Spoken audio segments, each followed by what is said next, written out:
Assalamualaikum semua. Pada kesempatan kali ini kita akan berdiskusi tentang sektor pertanian.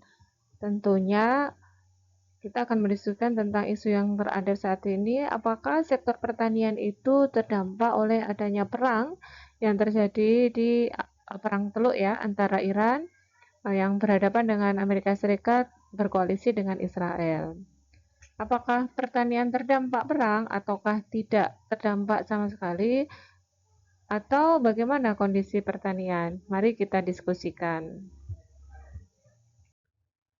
Globalisme sebagai sebuah paradigma tentu tidak bisa dihindari oleh masyarakat Indonesia yang menjadi bagian dari masyarakat global. Sehingga sektor pertanian di Indonesia pun juga menjadi bagian dari global.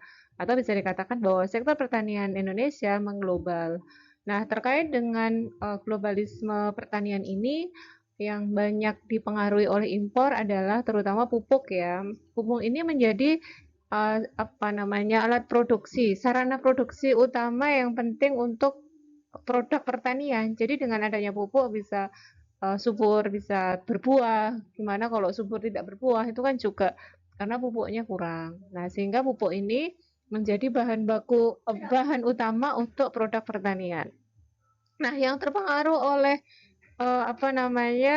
perang adalah pasokan nitrogen atau biasa disebut dengan pupuk urea yang sangat terganggu karena memang negara teluk itu adalah memproduksi 40% gas alam cair dan 42,80% fosfor dan kalium sebagai bahan utama pupuk urea. Bisa dibayangkan ya, dengan adanya gangguan pasokan, otomatis produksi pupuk juga berkurang.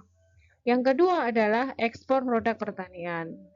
Kita masih tergantung salah satunya dari ekspor produk pertanian ini sebagai penghasil devisa negara.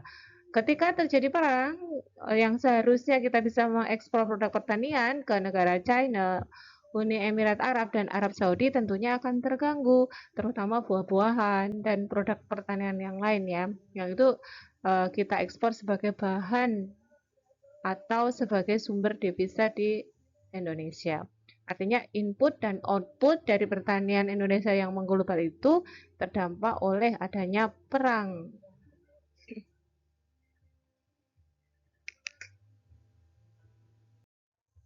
Sehingga bisa kita kesimpulkan bahwa perang itu merupakan ancaman bagi pertanian di Indonesia.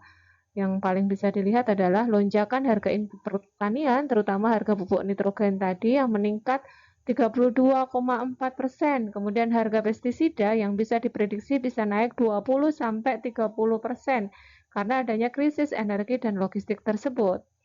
Nah, itu tentunya akan berat ya bagi petani yang sudah sangat tergantung pada input dari luar dalam bertani ya, pertanian.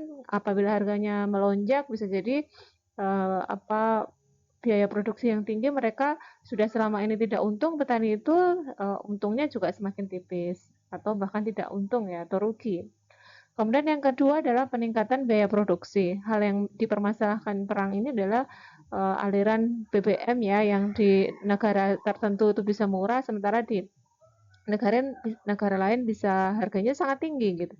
Nah, tentunya dengan pasokan yang agak terganggu ini menyebabkan meningkatnya biaya transportasi ya kan karena harga BBM itu naik. Sumbernya sebagai sumber utama impor di semua negara berkurang ya pasokannya sehingga menyebabkan negara lain langka dan biaya tinggi.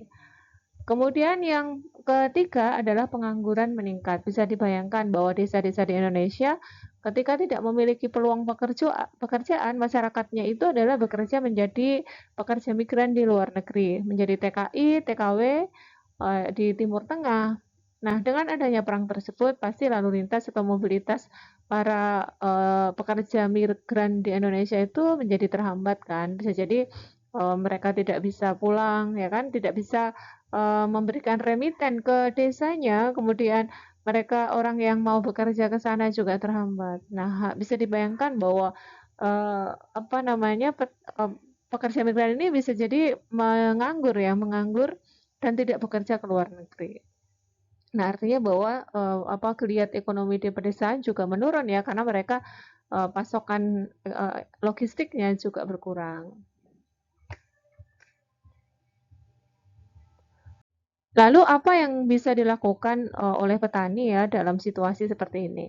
Sebenarnya solusi ini bukan hal yang disebabkan oleh perang saja, akan tetapi ke depannya pertanian itu memang harus beradaptasi pada situasi apapun, terutama adalah pertanian berkelanjutan, yaitu pertanian yang tidak tergantung pada input dari luar, akan tetapi berusaha menanam dengan apa namanya dengan bantuan dari yang kita miliki sendiri, yaitu pupuknya juga alam, kemudian bibitnya juga alam, kemudian tidak tergantung pada bibit yang dari luar ya.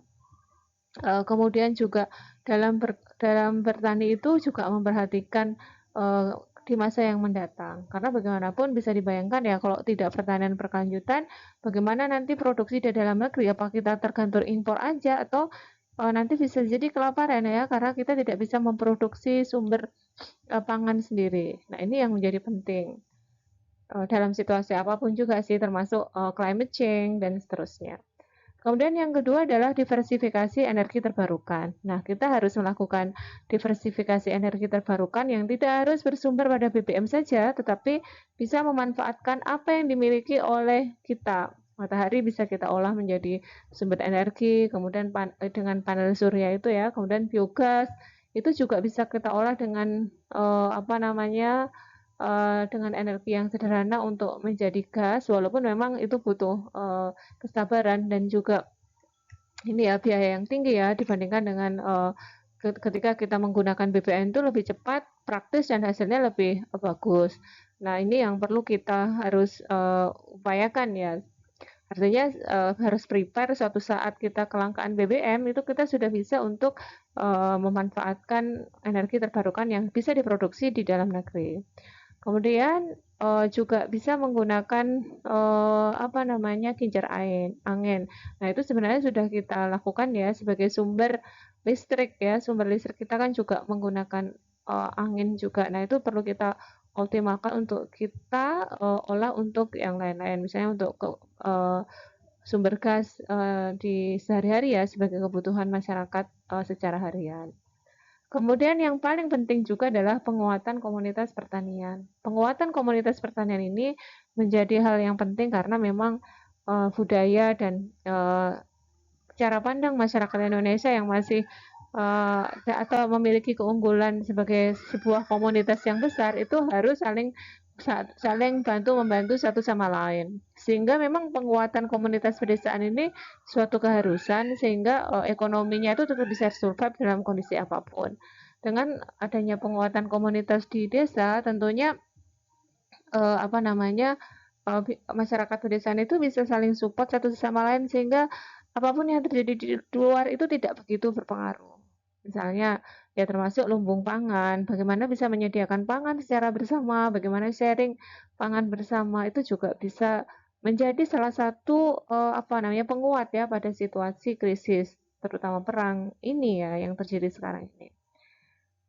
Nah, itu yang harus kita lakukan ya, pertanian di masa mendatang ya memang ini sebuah usaha yang jangka panjang, berat dan membutuhkan kerjasama dari semua pihak. Tanpa komunitas yang secara bersama-sama pasti akan tidak bisa dilakukan. Saya kira itu ya yang bisa kita jelaskan di diskusi kita kali ini bahwa memang pertanian harus beradaptasi pada situasi apapun, terutama dalam situasi perang. Saya mengucapkan terima kasih kepada Profesor Dr. Insinyur Suryo Wiono, dosen Departemen Proteksi Tanaman Fakultas Pertanian IPB yang memberikan inspirasi untuk pembuatan video ini. Terima kasih semuanya. Semoga apa yang kita diskusikan ini bermanfaat bagi semuanya. Salam.